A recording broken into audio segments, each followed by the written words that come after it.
যত বেশি মানায় নেবেন তত বেশি বিপদে পড়বেন, যত বেশি সহ্য করবেন তত মানুষ আপনার উপরে চাপায় দেবে। এটাই নিয়ম। ভদ্রতা, বিনয় এসবের কোনো দাম নেই এই সমাজে। আপনি যাদেরকে বিনয় বলেন, মানুষ সেগুলোকে দুর্বলতা হিসেবে দেখে। নিজের অধিকারটা চাইতে শেখেন, তাহলে পায়ের তলায় কেউ আপনাকে পিষতে পারবে না। যা কিছু খারাপ লাগে চিৎকার করে বলতে শেখেন। আসসালামু আলাইকুম। টাইনওয়াল ফ্যামিলির সবাইকে নতুন আরেকটা ব্লগ দেখার আমন্ত্রণ জানিয়ে শুরু করছি। ব্লগটা সকাল থেকে স্টার্ট করলাম। ঘুম থেকে উঠেই প্রথমে ছেলে মেয়েকে খাইয়ে তারপরে আমরা তিনজনই রেডি হয়ে গিয়েছি। এখন হচ্ছে বাহিরে যাব, কিছু দরকারি জিনিস কেনার আছে। কাল হচ্ছে আমার কিচেনটা একটু ডেকোরেশন করব। এই কয়েকদিন তো সেন থেকে অনেক কিছু কিনেছি, তো আরও কিছু জিনিস ছিল সেগুলো আমি সেইনে পাইনি। তো শপের মধ্যে দেখেছি, সেখান থেকে গিয়ে কিনে আনবো। আর হচ্ছে বাসার জন্য কিছু বাজার করা আছে, ভেজিটেবল এগুলা কিছুই নেই। বাহিরে যাওয়ার আগে আধা ঘন্টা কি বলবো, মানে ছোটো মোটো একটা ঘূর্ণিঝড় উপর দিয়ে যায়। এই ঘূর্ণিঝড়ের কারণে ইদানিং বের হতে ভালোই লাগে না। ছেলে মেয়েকে রেডি করাও, নিজে রেডি হও, তারপরে বাহিরে যাওয়ার জন্যে এক্সট্রা জিনিস, ছেলের নেপি, টিস্যু বা খাবার এগুলা নিতে হয়।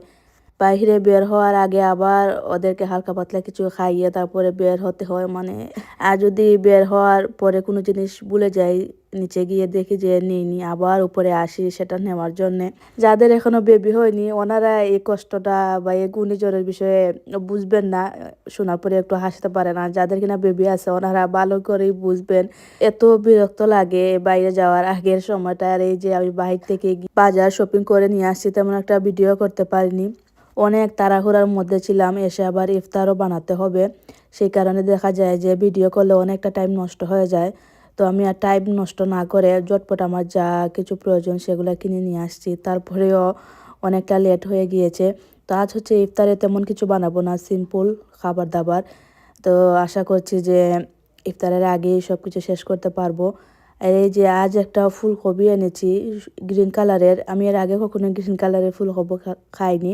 তো আমি প্রথমে এটা শপে দেখে ভেবেছিলাম যে এই ব্রকলি। তো ওনাদেরকে জিজ্ঞেস করেছি, উনি বলেন যে এটা ফুলকপি। তো আনলাম, শুধু কালারটাই চেঞ্জ, তা না হলে এই সাদা ফুলকপির মতনই খেতে। বিদেশ অনেক কালারের ফুলকপি পাওয়া যায়। তো এখন কি কি শপিং করলাম এগুলো এক এক করে খুলছি, তোমাদেরকে দেখাই। এখানে ডেকোরেশনের জন্য কয়েকটা জিনিস। আর এটা আমরিন কিনেছে মাথায় দেওয়ার জন্যে, অনেক সুন্দর। এটা নিচ থেকে চাপ দিলে এটা এটা কয়েকদিন আগে দেখেছিলাম অনেক বেশি ভাইরাল। তো এটা দেখে কিনবে, পড়বে না আমি জানি, দেখে ভালো লাগলো তাই কিনেছে। আর এখানে হচ্ছে চা পাতা, চিনি এগুলো রাখার জন্যে বক্স কিনেছি। এই বক্সগুলোর জন্যে গিয়েছিলাম, আমার আগেরগুলো পুরাতন হয়ে গেছে। যেহেতু কিচেনটা ডেকোরেশন করব, তো সুন্দর জিনিস না হলে কি হবে। আমার আগে যে বক্সগুলো ছিল চিনি চা পাতা, সেগুলো প্রায় 5 বছর হয়ে গেছে। প্রথম স্পেন আসার পরে কিনেছিলাম, আগের বাসায় যখন ছিলাম তখন। এখন সব কিছুর মধ্যে এত দাম। আমি এই বক্সগুলা 3 ইউরো 4 ইউরো করে কিনেছিলাম, একটু বড় সাইজও ছিল আমার আগেরগুলা। আর এখন এগুলা 6 ইউরো 7 ইউরো, তাও মিডিয়াম সাইজ, এত বড় না। দিন দিন সব কিছুরই অনেক দাম বাড়ছে। এখানে ছেলের জন্য একটা জুতা কিনেছি, তবে জুতাটা একটু বড় হয়ে গেছে। তো সমস্যা না, রেখে দেবো, সামনের মাসে পরতে পারবে। যখন ওয়ার্কারে হাঁটাহাঁটি করবে তখন এরকম জুতা হচ্ছে প্রয়োজন পড়ে। এখানে আমরিন হচ্ছে একটা মগ কিনেছে। আমরিন এই ধরনের পিকচার দেওয়া জিনিসপত্র অনেক বেশি পছন্দ করে। আর এটা হচ্ছে গুটনি। আমার কাঠের একটা গুটনি ছিল, সেটা যে কোথায় রেখেছি নাকি ফেলে দিলাম আমি নিজেও জানি না। কয়েকদিন আগে সব কিছু খোঁজাখুঁজি করেছি কিন্তু পাইনি। তো নতুন একটা কিনে আনলাম, মাঝে মধ্যে ভর্তা করার জন্য লাগে। যতই হচ্ছে ব্লেন্ডার করে ভর্তা খাই না কেন, মাঝে মধ্যে ইচ্ছা করে একটু এইভাবে গুটনি দিয়ে গুটে খাওয়ার। বিশেষ করে যখন ইলিশ মাছের লেজ ভর্তা করি তখন আসলে এভাবে গুটে খেলে ভালো লাগে। আমার কিচেন ডেকোরেশনের ভিডিও যদি সম্ভব হয় এডিট করতে পারি, কালকে ইফতার করার পরে যদি সময় পাই তাহলে কাল রাতে দেবো, তা না হলে পরের দিন এই রাতে শেয়ার করব। এই মাছটা অনেক মজা, মহা মাছ, বড় সাইজের, ভেঙে যায় না। চিনি গুঁড়া চাল, চিনি গুঁড়া চাল আমার বাসায় অনেক বেশি লাগে। সবসময় বিরিয়ানি টিরিয়ানি এগুলা বানাই, তারপরে পায়েস টায়েস এগুলা বেশি একবারে বড় একটা এনে রেখে দিই।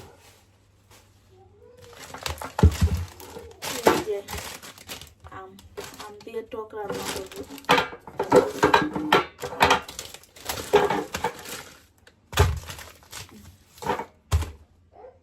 ইফতারের জন্য পোলাও তৈরি করেছি। মাংস ফ্রিজে রান্না করা ছিল, এসে বাইরে থেকে এসে হচ্ছে চাল দিয়ে আর এই যে চাল করে নিচ্ছি। নামাজ পড়ে আসলাম।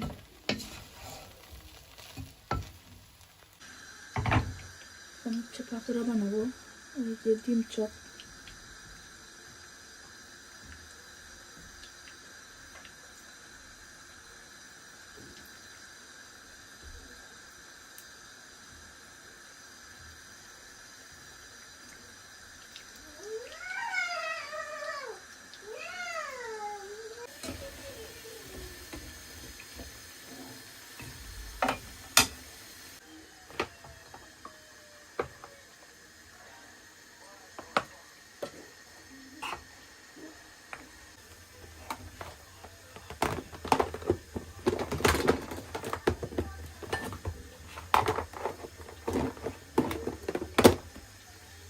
এই তো আমার আজকে সিম্পল ইফতার। এই সালাদ বেশি করে নিয়েছি, আমার সালাদ ভালো লাগে। এখানে লাস্টে একটা চামের,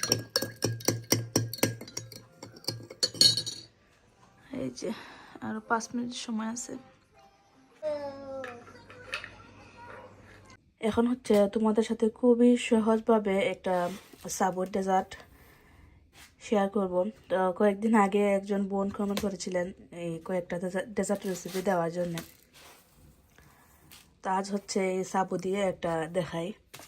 তো এখানে হচ্ছে কিছু ফ্রুট লাগবে। এটা আমার ছেলে হচ্ছে এই অবস্থা করেছে, তো নষ্ট হয়ে যাবে, সেই কারণে এটাই দিলাম। তো বাসায় হচ্ছে এই 3 ধরনের ফ্রুটই ছিল।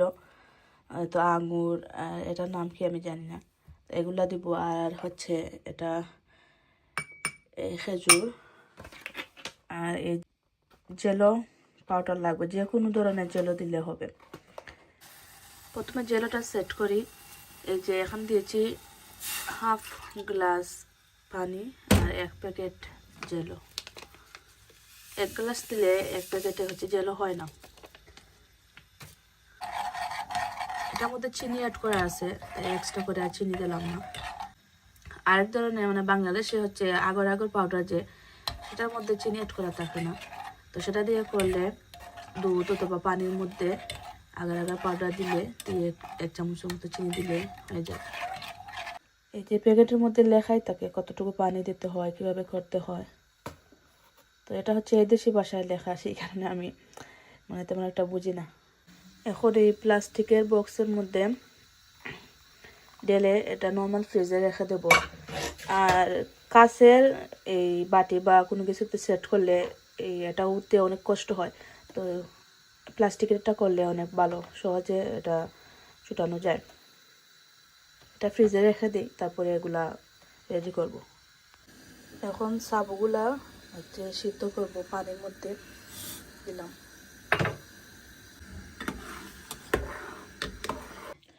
জাল করে পানিটা জড়িয়ে নিয়েছি। এখন তৈরি করব দুধ। এখানে 1 গ্লাস দুধ দিয়েছি, আমি কম করে করব, আমরা 2 জন মানুষ খাবো, তো বেশি করে করলে শেষ করতে পারবো না। এটা দিলাম গুঁড়া দুধ। গুঁড়া দুধ দিলে ঘন হবে, খেতে ভালো লাগে। এটা হচ্ছে চিনি, আমার আন্দাজ অনুযায়ী আমি দিলাম। কয়েকটা কিশমিশ। দুধ চাল হয়ে গেছে, এখন এটা ঠান্ডা হোক, আর এই ফাঁকে আমি ফ্রুটগুলা কেটে নেব। না টিভি চালাও রয়েছে না, তো টিভি চালাই রাতে, টিভি টেপে কই যাই রে।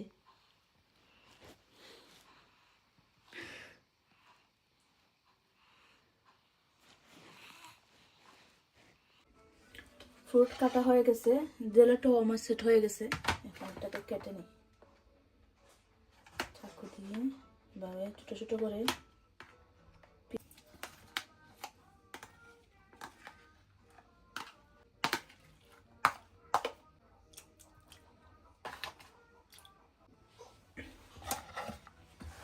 এখানে আমি আরো এক্সট্রা 2টা জিনিস অ্যাড করেছি, কাঠবাদাম আর পেস্তা বাদাম।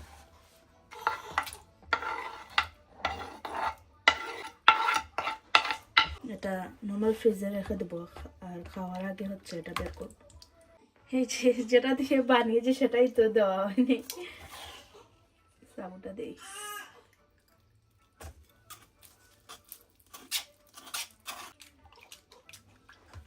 আচ্ছা, একটা ভুল হয়ে গেছে, সাবুটা হচ্ছে গরম দুধের সাথে দিয়ে মিক্স করতে হয়, তো আমি ভুলে গিয়েছিলাম। এখন হচ্ছে দলা পেকে গেছে, তাই এটা সেট করতে একটু কষ্ট হচ্ছে। তো তোমরা করলে হচ্ছে গরম সময় দুধটা নামাবে, গরম দুধ, তখন দুধের সাথে এটা দিয়ে দেবে, তাহলে সুন্দরভাবে এটা মিক্স হয়ে যাবে। নর্মাল ফ্রিজে রেখে দিচ্ছি, খাওয়ার আগে বের করব। তো এখন ফ্রিজ থেকে বের করে আনলাম, কাপের মধ্যে নিই।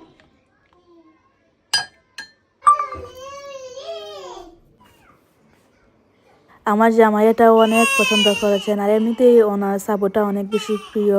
এই সাবুটা উনি কিনে এনেছিলেন সকালে খাওয়ার জন্য। আর রমজানে এরকম একটা হচ্ছে ডেজার্ট থাকলে ভালোই লাগে, এটা তো অনেক হেলদি, অনেক ধরনের ফ্রুট দেওয়া। যে ফ্রিজে যে মাছ ফ্রাই করে রেখেছিলাম বের করলাম।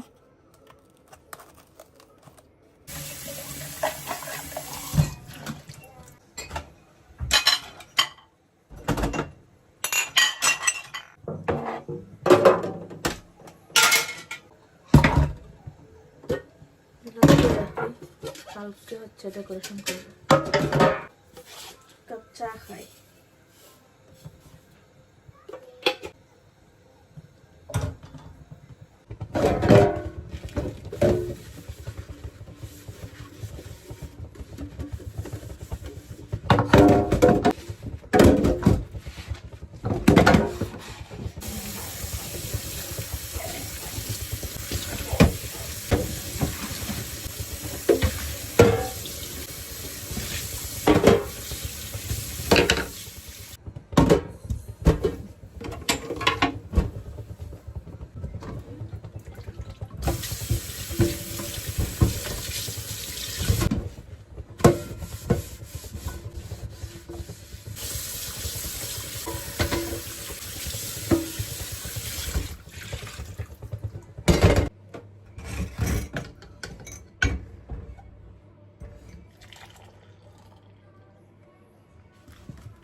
ডেকোরেশন করবো, ওকে।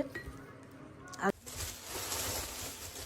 যে 2 দিন আগে অর্ধেক রান্না করেছিলাম মাংস দিয়ে, আর অর্ধেক হয়ে যাচ্ছে, সাথে চুলিয়ে রেখে দেবো। দেখছি এই যে পাতাগুলা কাল এনেছিলাম, এত সুন্দর এগুলা লাই পাতা, বাট এটা মনে হয় এদেশি, বাংলাদেশি লাই পাতাতে এত বড় হয় না।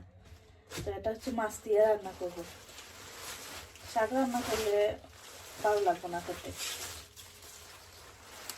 সুন্দর না দেখে আমার এত ভালো লাগছিল পাতাগুলা। এখানে 1 কেজি মতো আছে, আর এই তো এই ফুলকপিটা রান্না করবো।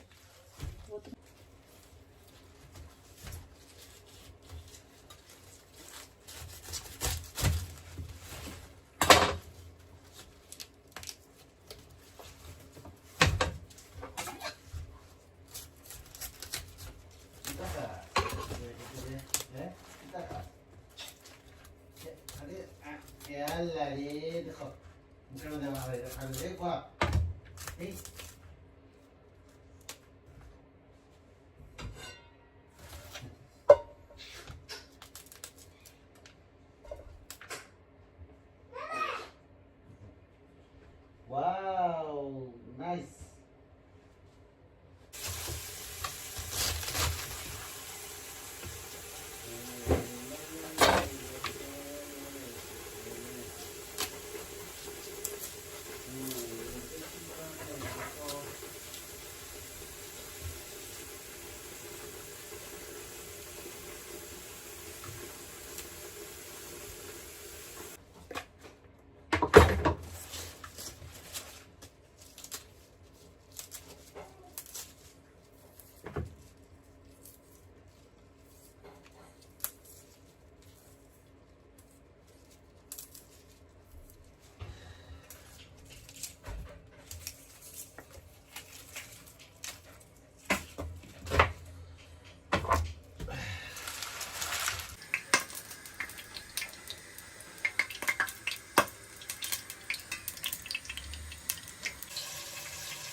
মিস হইব তোমার 2টার দিকে, বুঝছেন? আসসালামু আলাইকুম বিলাল ভাই, আগামীকালকে হচ্ছে নিয়ে আমরা ডায়েট দেখবো।